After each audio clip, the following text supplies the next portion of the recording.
Welcome back to the Fuel Your Legacy podcast. Each week, we expose the faulty foundational mindsets of the past and rebuild a newer, stronger foundation essential in creating your meaningful legacy. We've got a lot of work to do, so let's get started.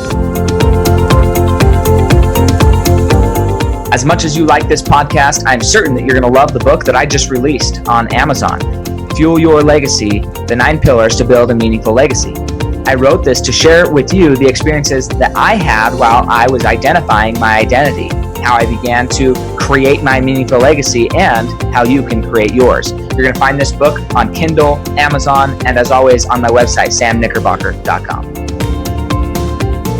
Welcome back to the Fuel Your Legacy Show, and today I am honored that we finally got this to work with Brian Covey. We've been on each other's schedules for probably the last month and a half, and just both of us having stuff come up, trying to reschedule and make this work. And I'm glad we have, and I'm glad now finding out the reason that it wasn't working necessarily. I'm even better and more thrilled about that he was spending time with his family and had to move things around to be there for them. So that's incredible, and that's the type of person I like to associate with. But just so you get a little background on Brian, because we're going to talk about a lot of different things today, but he was a pro soccer player, was once on the Olympic USA soccer team. So that's unique, especially during the Olympics right now is when we're recording this. I'm sure there's some stories there. He decided to get into basically a large mortgage company, and just recently was able to create him and everybody who was involved and take that company public, which is something that I want to discuss, not necessarily in context of business, but how do we take our lives public? How do we actually create an environment and get enough support for a legacy or a dream that we can make it public, and we're confident in making it public, and we've got the right buy-in from the people around us to do so. So there's a lot of good stuff here. I'm super, super pumped because you don't get to talk to people in his position that often unless they have a heart of service and they decide, I want to give back. So super, super grateful for you, Brian. Go ahead and share with us your story. What was going on in your early life, early childhood? What was your family situation? How did you get into soccer? And then why did you transition into the corporate America role that you are doing now? And what do you see for yourself moving forward? Oh, I love it. And thank you for having me on. It's an honor. I always find that these are great opportunities to share not only your story, but you also learn a lot, right? And so the questions and what you get to share and people you connect with. So I'll take it full circle. I was actually back in Memphis, Tennessee this last weekend with my oldest. My daughter's 14. And that's where I grew up. I had an older brother, 5 years older than me. And I started as a young kid, and I can see it now. And my youngest is 5, about to turn 6. And I would basically follow around, go to every sports event that my brother did. And so we were very involved in our church, and we would play church league, and we were out on the soccer field. And I remember my dad would volunteer coach. Those that know soccer probably know the name Pele. You probably also know the name Kyle Rote Jr. I was fortunate if Kyle Rote Jr. went to our church and coached. And one of those, I started with one of the great American soccer players. So I tell people I started with a little bit of an unfair advantage in the sense of my dad was active, my mom was active with that stuff. And so we went out to the soccer field. I learned a lot of what I would say are my core disciplines, my beliefs, my values, and all that, both not only from the church, but also being part of a sports team at an early age. You learn about success and failure. You don't win all the time. You fall down. You've got to get up. You have an older brother that you're trying to chase down that's faster, stronger, bigger, does everything better than you for a long time. And you're trying to chase that, how can I get better? How can I get on a team? And then once it clicks and you realize it's about your journey, not somebody else's journey, that life of comparison ends very quickly and there's not much to it. It's very shallow. So as my life went on, I was fortunate as I started playing sports, probably like many of us, I tried out some other sports, right? I tried basketball, ended up playing competitive basketball, went AAU all the way until about 7th or 8th grade. And I realized that was not going to be my sport. I wasn't continuing to grow. I didn't have the same level of skill and I wasn't as successful there, but I continued to come back to soccer. And probably for many of us, we had those mentors or coaches early in our life that helped shape who we are. And they would show up, they would provide not only a challenging environment for us to compete, but they would also make us feel like we were part of a team. And I think that today is all of us is there's this desire to feel like we're valued, that we provide value back into the world. And it's this full circle. And so I continue to go on. I was fortunate enough, I include that in my resume because it's an interesting story of the U17 Olympic team. I had tried out And I made it all the way through like our state team. Then you go to the regional team, which is like 12 states. If you make that team, you go on and you try out for the national team and the Olympic team. And I made it all the way to the end and actually got cut before the team went to Japan. And probably one of those points in my life I can point to and go, wow, that was an interesting time, because all the success was building, building, building. You get there and you just expect, like many of us, like things are just going my way. I'm going to make the team. Well, I didn't make the team. And I didn't go to Japan. I didn't get to do all those things. I got to train. I got to see what level is out there, but I didn't make that final team, which for many people, this is probably a tipping point or turning point for them. Do you quit, or do you step back and realize I've got some things that I can improve on? Like there's a reason why I didn't make the team. And I remember at that point, I was fortunate that I had great people around me, and I took a little bit of time off. I remember it was probably like 2 weeks. And then I came back and went all in on the sport again. I ended up making the under 20 national team pool again, and then again under 23. So I continued my journey. Soccer taught me a lot of the things today, Sam, that I look at and go, not only some of my friends I have today, but you have to realize in life, like, and I've learned this in business, is it's not always going to go your way, but can you adapt quickly? What is your mindset? How do you adapt to things that are changing? How do you put in the time? And I remember there were so many times I was back in Memphis this weekend, and I would drive past a road that I remember running at 11 or 12 o'clock at night, training for what we had to do was a 2 mile in 12 minutes. Couldn't do that probably to save my life today. But that was the test coming into college, right? And I wasn't the best runner, but I can go by these streets and there's memories of me by myself. And back then there's no AirPods. You're not listening to your iPhone. Like that's not what's happening. I'm running with no music, nothing but me needing to hit my feet on the pavement and go. And I only tell that story because those are the things we don't see. That's not on social media. That's not going to be in any bio. That's not going to be anywhere. But I know for a fact that that's when I was being battle tested for later in life to be a dad, a husband, a business owner, and all these things that today I know how I'm wired and I understand how to deal with pressure. And not saying that I have it all figured out, not saying that I don't have those moments where there's doubt and there's things that happen. But I think for all of us, we have to look to those moments in our life that we were successful. What did we do? How did we do it? And how can we learn from that to move us forward? So, fast forward from there, soccer took me around. I able to play college, played a little bit professionally, and got to travel. I met my now wife at church, and it was one of those really cool experiences where we started to get to know each other. We had some mutual friends, and I call it God's timing because we actually went to middle school together, didn't hang out, didn't know each other, went to rival high schools, and then yet years later, we end up connecting, and then now married. It'll be 19 years in 2 weeks, and we've got 3 amazing kids, and I feel like that was really what I was being built for, and that's kind of the legacy that I hope to leave is like in my kids, and that's the byproduct of all those years, all those things that I was doing was really to get me ready to be the best Brian today. And I just celebrated a birthday on Monday, and I started really reflecting back on like, what have I learned? What do I want to do? More importantly, what do I want to do going forward to make an impact in this world? And that's what gets me fired up and motivated every day is like, I don't think I've figured out my true potential. I think I have more to give, more to offer. And that constant drive of learning and growing and pushing myself, really, it all stemmed back from athletics and people that pushed me at an early age that today, it's just how I'm wired. I love it.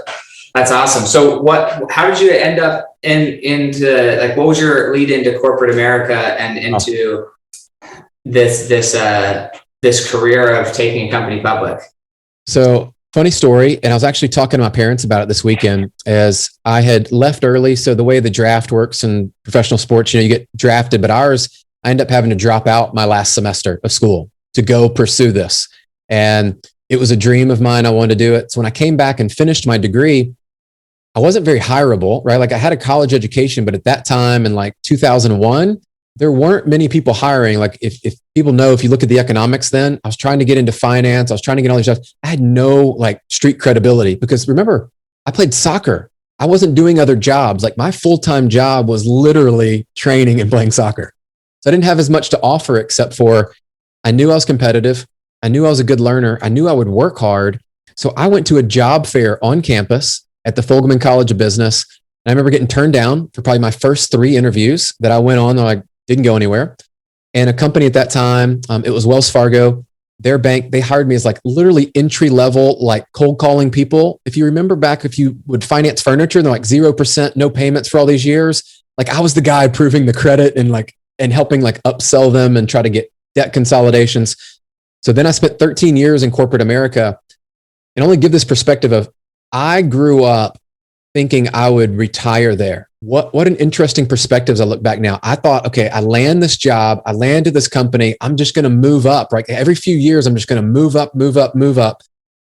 And then a little bit along the way, you kind of, at least for me, I lost a little bit of my identity and who I was. And it was like, man, this corporate America thing, it kind of takes, and it doesn't give a lot back. The people gave back, great people. But corporately, many of us, and probably some people listening know, it takes a little bit of your soul, a little bit. I mean, you're going, we were suiting up every day. We had meeting after meeting after meeting, and you're just grinding. And then for me, at least in my experience, I left a little bit unfulfilled there. Right. And I was like, this can't be all it is. Right. Like I can't retire like this and spend 25, 30 years doing this. I don't think things are going to go like I planned. So fortunately, I had a group come along, and they were kind of a startup mortgage company, and they had reached out, and long story short, went over there, and just tremendous experience and opportunity, and spent almost 4 years there. And then that's when my mentor and like kind of a connection to loanDepot, I met the CEO and just fell in love with the vision, what they were doing, the impact on people. And I saw an opportunity to take what I learned in sports, which was building teams, recruiting people, help build their potential, work and coach and do that actually in the business space. And so I took what I loved, what I wanted to be great at, that I'm still developing skills around, and figured out, okay, I can do this. And it's in the mortgage business. But I don't necessarily think, Sam, I don't necessarily wake up every day and think about mortgages as much as you think about people and how do you serve them and the functions of business. At the end of the day, the product may be different, but the day-to-day fundamentals are not that different from business to business. Yeah, I would agree. That's why I wanted to hear that perspective. So let's go back, because I think there's so much. I've got a page of notes. So if you're listening, hopefully you do as well, that you would want to ask him. If you would want to ask him it, go post it on my social media or on his social media and just ask him, right? Most people are a lot more accessible than you think. Doesn't matter how many things are by their name on the social media. A lot of people are just real people, Yeah. And most of the people I know with lots of numbers by their name, they didn't necessarily ask for it. They did something and they got it, and they're still normal people, and they just want to be treated like normal people as well. So, but I want to talk about this. So you grew up in Memphis, Tennessee. You went to every single sporting thing you could find. What was the value of being coached by, like, what are the few things, if you were to say, this was the one or two lessons that I learned from my mom and dad during that process, what would those lessons be? I think I took from both of my parents. They both worked and worked hard. Like I remember I was in after school care and they made sure that we were provided for, but they both worked. And their commitment, where my mom retired almost 30 years working for the city of Memphis. And I would see the hours that as a female at that point in time to fight through all of the barriers that were real and existed. And she fought through those, never complained. I got a sense from her of like the positive outlook on things, that when you don't complain and you're grateful for things as a kid and you see that, you're like, and now I can appreciate that as a dad and, as a husband and all this stuff going on. I'm like, how did they balance all this? And so I would say from my mom, I got that. From my dad was this intensity that I could always tell when he was on the field or wherever he was. He has this unique way of being very present. And I take that to this day of like, he's very present in the moment and he has an intensity, but it's a quiet, it's almost like this blend of humility, but competitiveness that I still have. And I think it worked with me throughout sports. And I take all of that today, because that in business or even as a parent is what you need. I think is a dichotomy of how can you be grateful, but also still driven to want to do more. Yeah, absolutely. So I'm going to ask a weird question that's just going through my head. You're free to answer it or not answer it. This, anybody who's listening, I'm not asking him to say anything bad about his parents necessarily, but hindsight's always 2020, but I want you to go back to like the young you, before you understood being a parent. give me an example of like when you felt like, you know what, my parents, they parented me a great way and it helped me grow. And then something where you're like, you know what in the moment, I thought it was the worst type of parenting and they were the devil, but now I understand why it needed to be that way. So like, yeah, give me an example of both of those if you have one. So I would say they always led with love, and I got into trouble. I mean, without going into too much detail, I will just say I was not the ideal kid, right? Plenty I could unpack there, but let's just say I got into more of my fair share of trouble, from everything from drugs to being around the wrong kids to at the wrong parties to just not showing up at curfew on time to like, I mean, you name it. And growing up in Memphis, those people that were there were probably some situations that I'm sure I had a guardian angel watching over me because I shouldn't have made it out of there. And I'll just kind of leave it at that, right? Like there's more stories to it. So I would say they always led with love, which would be the thing that I absolutely respect to this day. And I don't know how they did it, and were that compassionate through those. And I guess the flip side, the only thing that I could look back on, Sam, is that they had a good balance of not pushing me to play sports, but I can look back now and it is kind of an interesting, again, almost a dichotomy of they would push me to go do things, but not force me. And there's a difference to do that. And I think they actually did it right. And I look back at the time, I was pissed, right? Like I'm going, I don't want to go to practice. I've already trained. I've already done this. I'm already working hard. Can I just have like a day off? Can I have a week off? You know, I see that in my kids now too. They're like, can I just have a day off? And, you know, I'm thankful for that, because the days that I didn't take off when I felt like taking off is probably what separated me from people that didn't continue to go on as far maybe as I did. And I think that today is the same in business. If you look at the people that are successful, you know this, they put in that little bit extra that people don't see. And it's not any one thing. It's not like they just went and like spent one weekend and just absolutely did all of this work and figured out a secret. Just over time, they're starting to stack up hours and minutes and then days. And so that's what I would say. That was my experience. I look back on it, and I'm sure there's a lot more lessons, but that's my takeaways. Sure. No, I love it. The reason I ask, because I'm going through, I have a 4-year-old and a 2-year-old. And it is interesting learning how to be a parent. We had all these ideas. One, as a child, I hated being parented the way I was parented.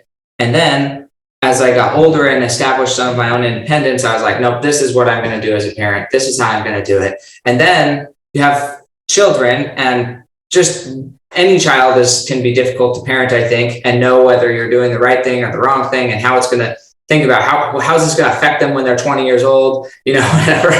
Yeah. But then you get another child, and every child you add, they're all different. So you're screwing up with every one of them all differently. And it's like, anyway, so it's a very personal, like selfish question, but I'm just like, how do you like create good habits in your children and understand when you're doing it? Yes, they are going to hate you for it, but eventually they'll love you for it. You know, it's not about the negative things that happened, because yeah, during the time we all get that they were negative, but looking back, I'm so grateful for every part of my life that when that was happening, I thought it was literally the worst thing that could be happening, you know? So I see both sides of that and the value of that. So I wanted you to speak to that, but the discipline. So now let's talk about your coach.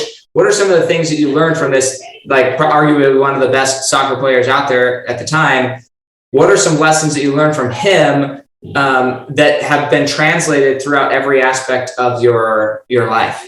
Oh, great question. So I started off with great coaches, which was probably just, as I look back now, just unreal to think I started there. And then probably the coach that spent the most amount of years and time with me in soccer, Richard, was actually a goalkeeper coach. And I remember one of the lessons we all talk about today is he was a stickler for being on time. If you were late to practice, you would do somersaults and you would end up running after practice. Well, you know, probably things you couldn't get away with today. When you think about it, like parents would be up in arms, most of them like, you're making my kid do somersaults. They're late. You know, traffic was bad. There'd be excuses. We learned very quickly there are no excuses that matter. If you're late, you're late. You pay the price, right? And that's life. That's how life actually works. Life will give you what you need. And if you're late, I learned early on, it sticks with me today, is be on time or early. That's just something that I try to do. And let me be honest, like I don't get it right all the time still. I'm not perfect, but I will say that was ingrained in me. And whether I'm showing up to a class to work out, whether I'm taking my kids to sports and trying to teach them that behavior, or whether it's just, life in general, you've got a meeting you want to be at. I've taken that to be early. So that was a big one. The other was just huge around, you're going to get what you put into it. Meaning if you show up to training and practice, let's just say or your business requires you to be there 8 hours a day. If that's all you do, you just show up and do the minimum, you should expect minimum results. Truthfully, what I learned at an early age is the people that separated and got to make the national team and Olympic team and went on to college and all that, they were doing things outside of what was just traditional, just the normal practices. And then I learned probably around that 13, 14-year-old how to do visualization. It's probably one of the techniques I still use today is I would visualize the game. And I've taken that into seeing plays, winning the ball, losing the ball, scoring a goal, getting scored on, all these things that could happen. And now I actually do that before I make sales calls or go into an important presentation. I will think about all the contingency plans.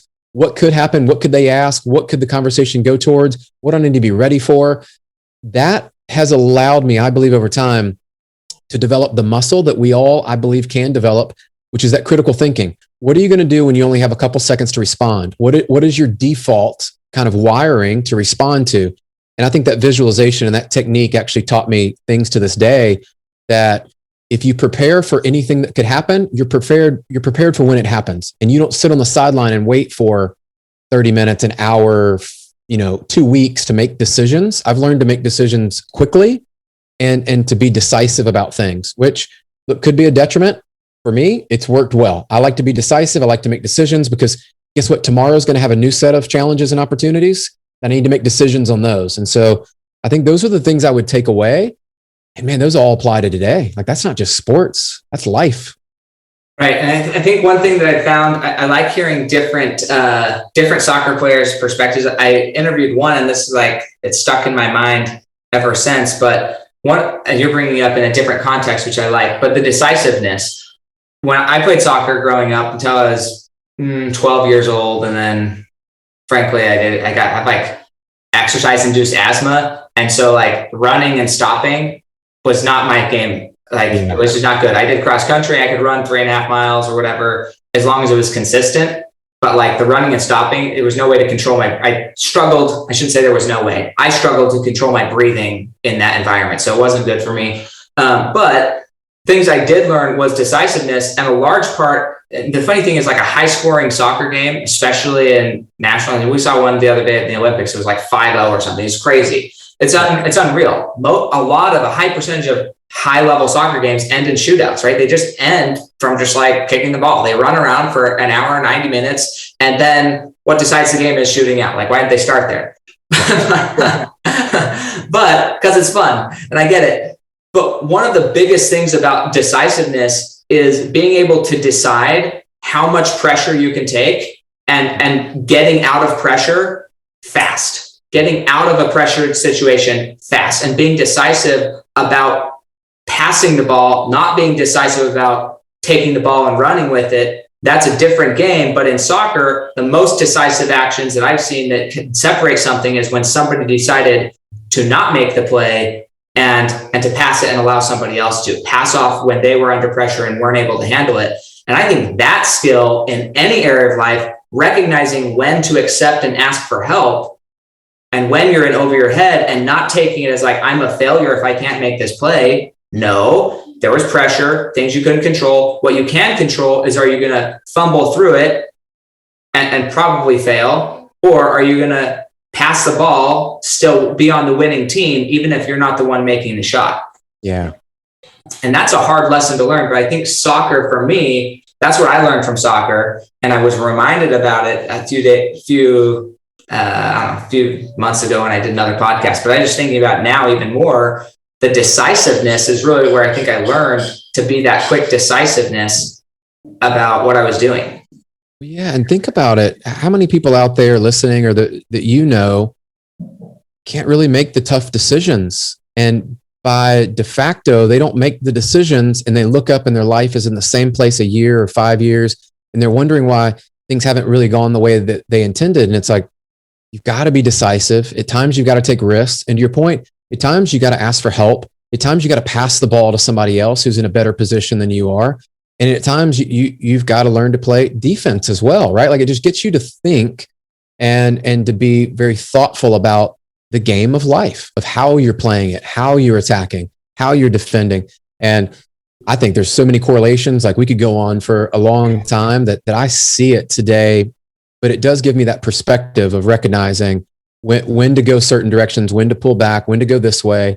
And I share this one all the time too, is, you know, what you don't see in soccer that's very important, the high level teams, the best ones, it's the movement off the ball. It's not always the person on the ball. It's the person off the ball who got in a position that they worked as a team to get there. And then somebody else sees them. That's usually when the best goals are created. It's not always. We see these sometimes on the highlight reels where it's one-on-one and somebody just has exceptional skill or speed.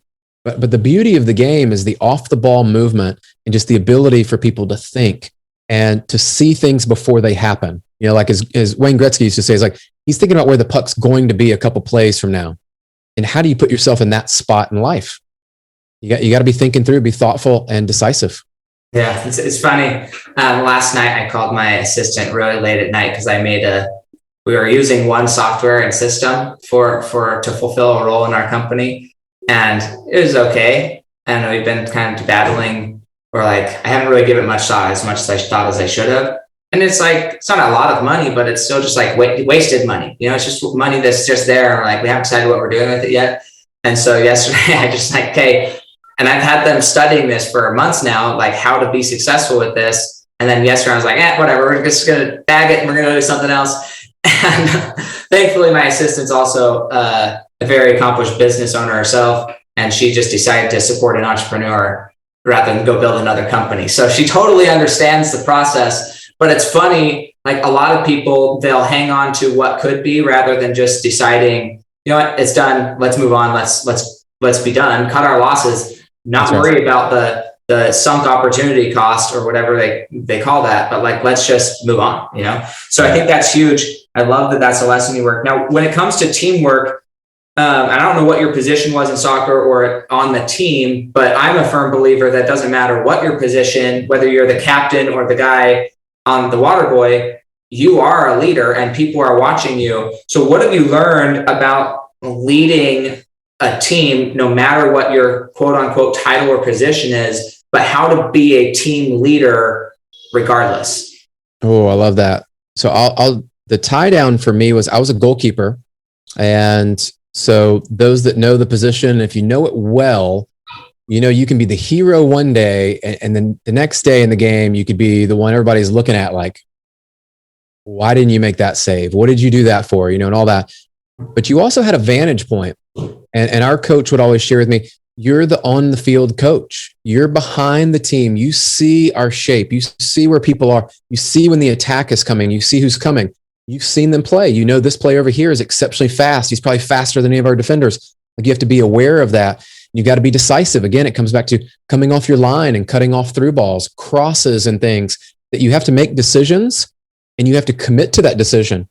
Because what I've seen, again, separates the good from the great is the ones that are decisive and can read the play and then commit to it and can fulfill it, right? So there's all these things that kind of the steps that take place, but you're an on the field coach. What it also taught me later, and several years ago, I got the book, you probably read, Extreme Ownership. Yeah. Game changer for me, highly recommend. There's a lot of ownership that took place as a goalkeeper because look, there are times that I'm probably harder on myself than other people because at times I thought I could save anything. Right? I mean, that's just the mentality you have to have as a goalkeeper is you think you can save anything, you can stop anybody, and you're going to give it your best. And that was a good mentality that when I read the book, it really spoke to me in those regards of as a leader today, everything was within my control and my fault. And you have to look at it that way as a team leader, and however big your team is, if it's you and just one person or two people, if you're the CEO, you're the leader, you're the head of your house, whatever it is that you're leading, you have to look at the things that are happening. And too often you'll see these two camps. In the first camp, we all know somebody in our life today that there's excuses and there's reasons why it's not working. It's never their fault. It's always something external or someone else. And after that happens over time, you have to look in the mirror and go, maybe it's me. Maybe it's me. Like maybe I'm the one that's not prepared. Maybe I don't have the skills. Maybe I'm not putting in the work that I think I'm putting in. Maybe I'm not in the right role. Like all these things, you've got to really have a good understanding of who you are. Let's talk about the other camp, the one that's very self-aware, things like emotional intelligence, that they have developed skills. They spend time and build relationships. They know what they're good at. And what you said earlier, Sam, is they know when to ask for help. I have learned over time how to build a team around myself where I am not strong, where I'm not good, and to bring in diversity and say, you know what, this is what I know I'm good at. I'm going to excel here and continue to get better, but I'm going to build the team so that we are diversified and that we've got the strengths required to win at a large scale. I think as a team leader, those are huge lessons that we need to look at, because as you scale, every level you go up, and I learned this in corporate America, and I'm able to execute it more so now because there's more freedom in some of the decisions. Just we have one of our core values is entrepreneurial spirit. So it's very different how we operate. And my job is to care for the team, because we're creating leaders that are creating other leaders that are creating other leaders.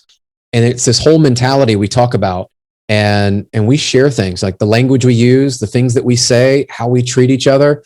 It's very cultural. And so wherever you are, whether it's your family or you're leading a company or you're volunteering at your church, whatever it is, just know that you can make a difference. But I believe it does start from a place of taking ownership of everything in your world, and then watch how those things around you start to fall into place and work when you take ownership of it to begin with. Yeah, I completely agree. Couldn't say it better myself. So I want to switch gears a little bit into specifically how to take ownership, because this sometimes gets confused when people are setting their goals, when they're setting what they think they can accomplish. When you started working with loanDepot, and maybe it was the intention the entire time, hey, we're all going to take this company public, so get in for the ride. But sometimes people struggle to see the vision. Even sometimes we struggle to see the vision. Now, you were blessed with the early programming of visualization. A lot of people aren't. A lot of people, that's a skill that they have to develop. It's not something that comes naturally to them because they were never trained on it. But how somebody responds when things don't go your way, I think is really the separating thing from the people who I've seen become successful. And it really comes down to who's taking ownership of it. And because of what I do for work, I think of accounting, right? Like who's accounting for it? Because ownership in my mind, and I don't know, I haven't really thought too much about the word ownership, so maybe I won't speak to that. But responsibility, I think, is a word that is very, that I would more closely relate to ownership, where it's like you can be responsible for something and take no accountability for it. And it's a big difference. Like, responsibility is important, and I want responsible people around me. But if I had to choose between responsible and accountable, I would rather have an accountable person, because an accountable person is at least going to show me where the red is, where the green is, and where we're at, right? And I can work with knowing where I'm at. But if somebody's just responding to circumstances and they're just responsible, then it's hard for me to work with that because I don't know what I can actually expect out of them.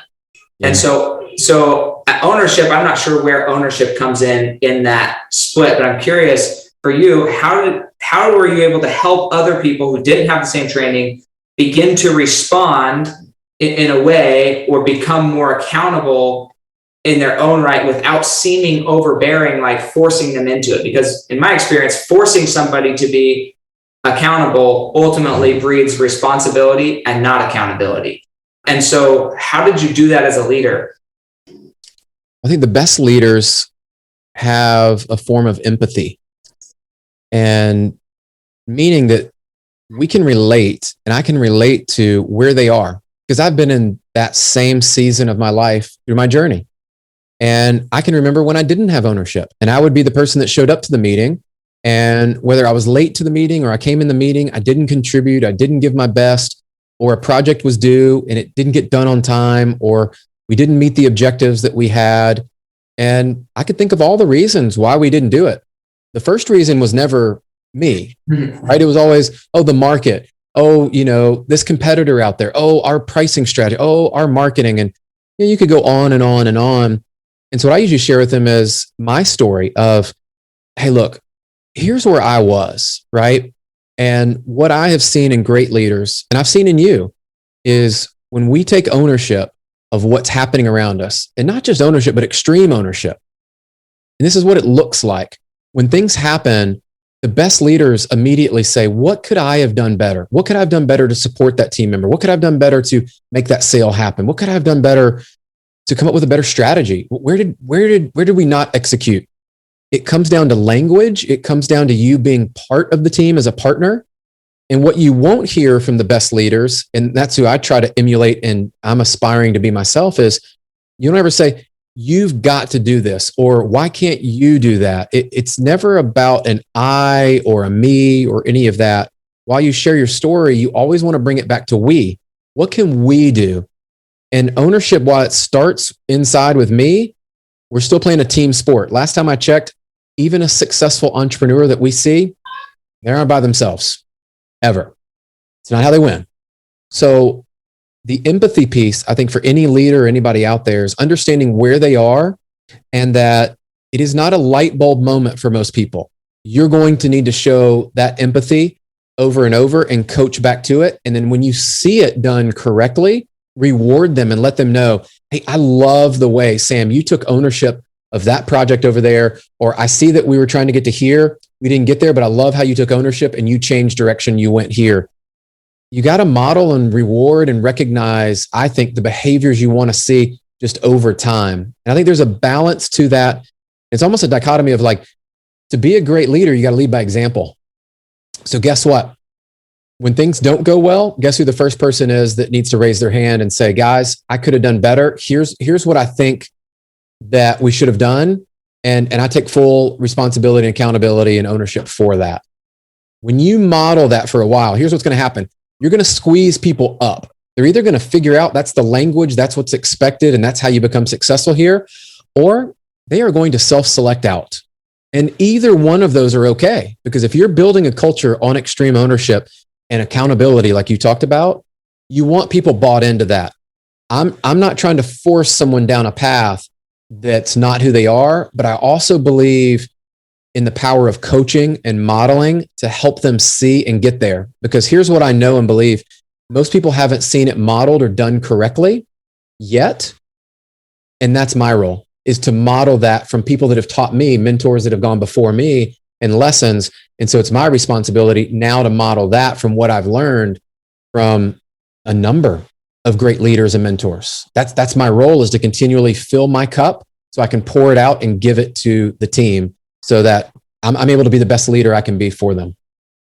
Love it. So do you, just a quick side note here, do you see yourself, I mean, obviously right now you're still working with loanDepot, correct? Yes. And so where do you see yourself moving forward into the next, I don't know, 20 years? Like what's your role in the next 20 years? Do you stay with loanDepot for the next 20 years? Don't tell me anything you can't tell me, right? But like, or do you see yourself even becoming and taking this mission outside of that company and making it a bigger mission crusade across the world? I'll give you two different answers. Yes, I see myself there. As for many of us, we probably are longing and looking for a way to integrate our life into a business that makes sense, that we feel fulfilled, that we can also make money, right? Like all those things together. Those are all good things. And I have found a place for me that integrates everything, my values, my family, all the things that I get to do there. It also fulfills me because I'm challenged and rewarded every day with leaders and team members joining our team, that where they are and where they want to be, there's a gap. And I believe I can help bridge that gap faster and better than anybody else in the market. And so I have this drive and passion around how do I help leaders and team members get there, and so that they're living a fulfilled life. And it also integrates because things you learn at business, like we kind of just separate this, or things you learn, like when I'm out there coaching my kids' soccer team or being a dad or whatever, those are all integrated to me. Like I'm the same Brian you see on a podcast that you're going to see at church, you're going to see at my kids' sports games, working out. Like I'm the same guy. I don't know how to be anybody else. I know many people struggle with that. I've struggled with that in the past as well, of like, you try to be this person here And I think that was the whole corporate America, where it felt very disjointed for me at the end. Is like, I'm in a suit over here and like all buttoned up. And then I would leave and go to a soccer field. And it's like, I'm like two different people. That's hard to live. So today I have a lot of what I would call intentional congruence of my life is full circle. Everything I'm doing is revolving around the people I care about and the mission that we're on. And I'll never forget when I was joining the team here, and the company I was at was doing about $8 to $10 billion a year in mortgage volume.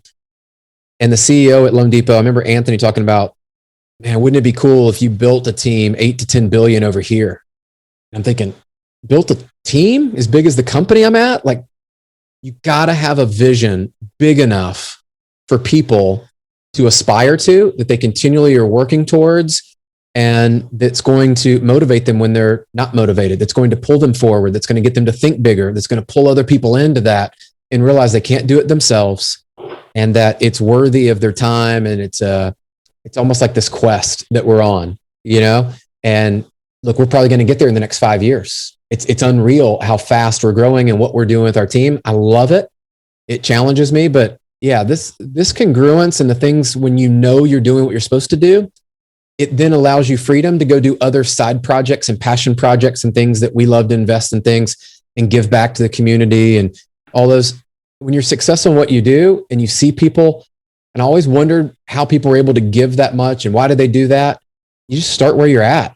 Like, it doesn't matter if you make $100,000 a year, $1 million a year, 10 million a year, like whatever you make, start giving and finding ways to give back and make sure that your life is just aligned in all the areas. Don't try to separate business and, personal life and all these things. You're one person.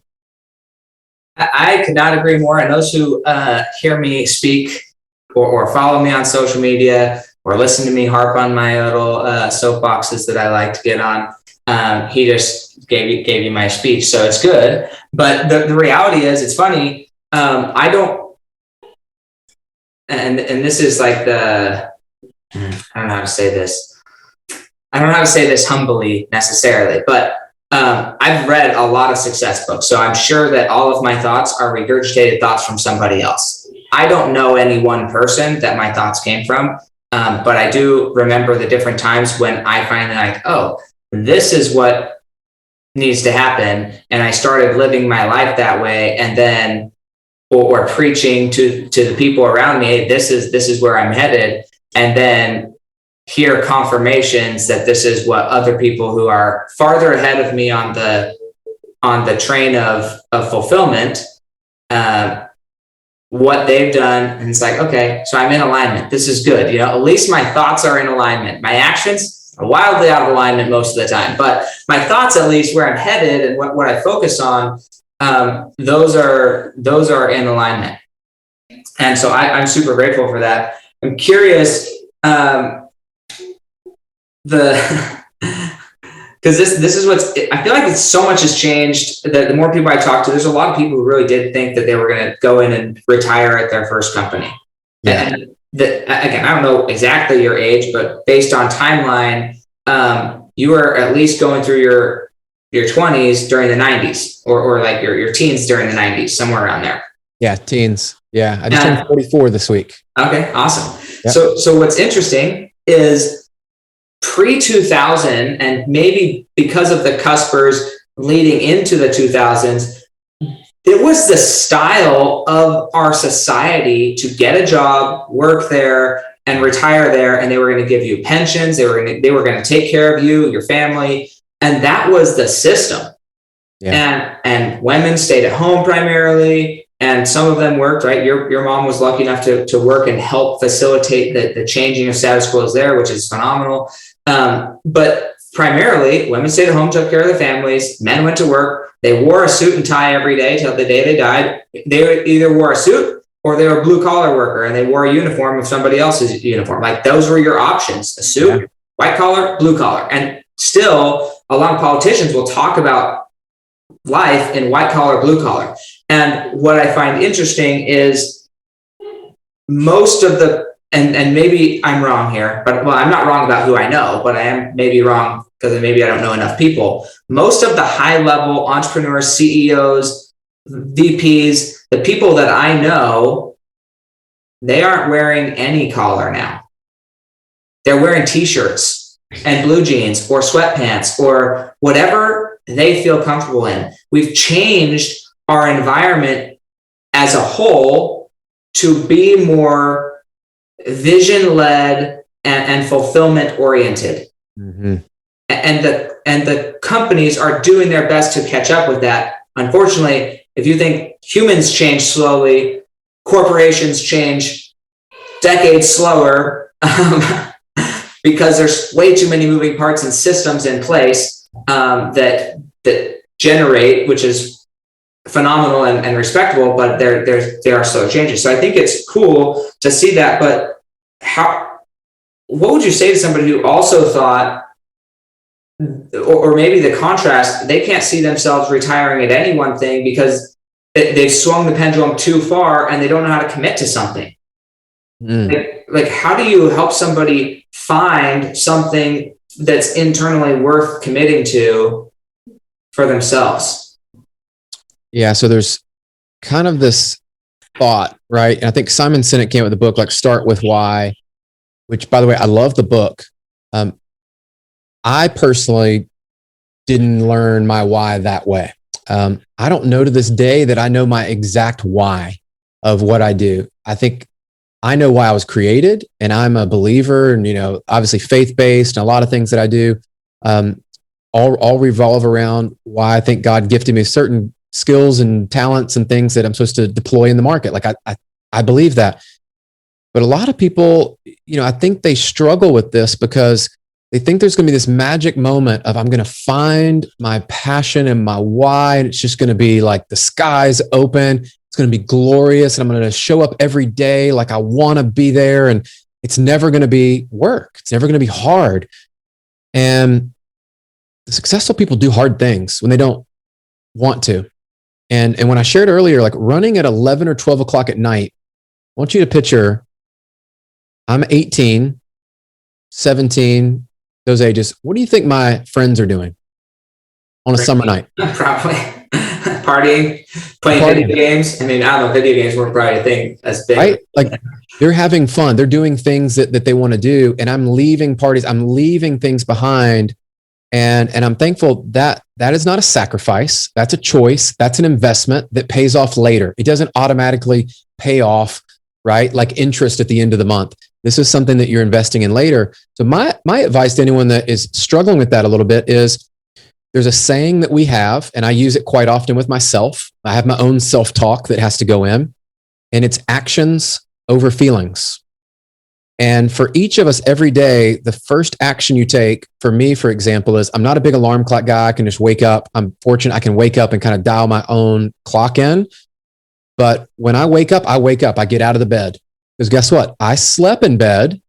It's now time for me to get up and go do things. I think I would start to find the little pieces in your morning routine that might be off, because I think there's some magic to that. I personally have experienced it. Highly successful people that I know have said the same thing to me is they get up typically in an earlier hour. I get some people can sleep in and that works for them. But the majority of people I know that are successful are getting up at 6 or earlier, right? Like I'm not talking about 3 a.m. and some of the stuff that exists. That works for them. Cool. Look at your routine and how do you start your mornings?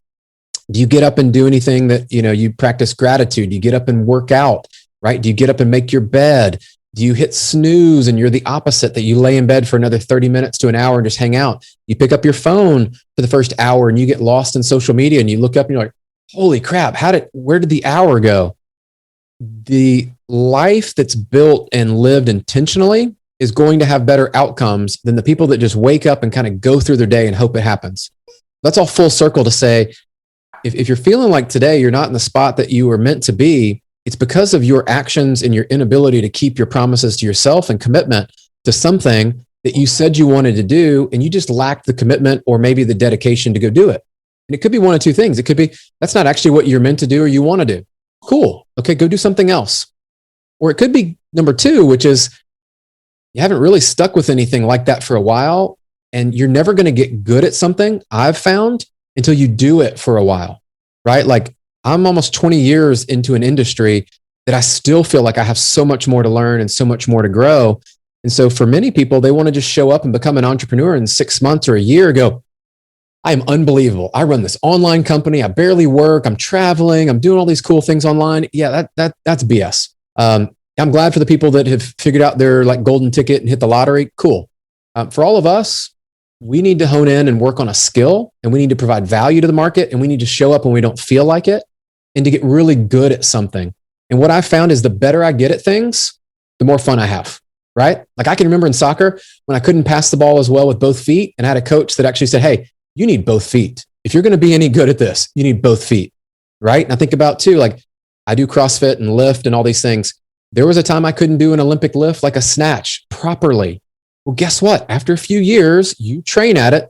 Notice I said a few years, not a few days, not even a few months.